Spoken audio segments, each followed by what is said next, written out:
Nous allons évoquer maintenant les 7 méthodes d'apprentissage de la lecture. On commence par la méthode phonétique. Elle repose sur l'apprentissage des correspondances entre les lettres, les graphèmes, et les sons, les phonèmes. Les élèves apprennent à déchiffrer les mots, ils identifient les sons et ils les combinent. Selon Herry, en 2005, cette méthode est importante pour développer des compétences solides en décodage et améliorer la fluidité de la lecture, en particulier pour les jeunes enfants. La méthode globale, qui a été très décriée, consiste à reconnaître des mots entiers comme des unités visuelles sans se concentrer sur chaque lettre. L'enfant mémorise directement la forme du mot, ou pour des mots irréguliers, comme par exemple le mot femme, qui s'écrit en français F-E-2-M-E.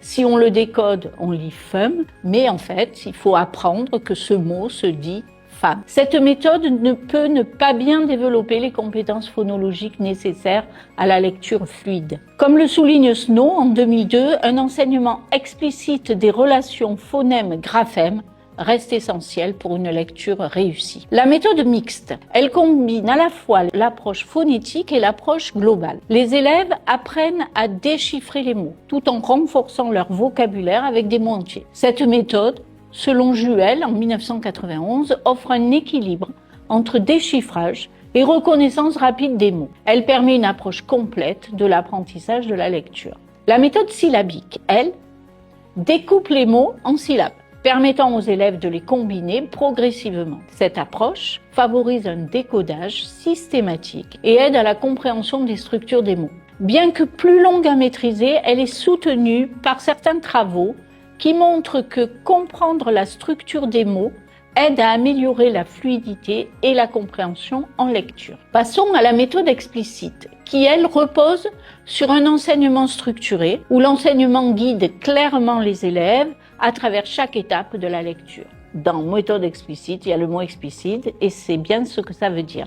Décodage, fluence, compréhension.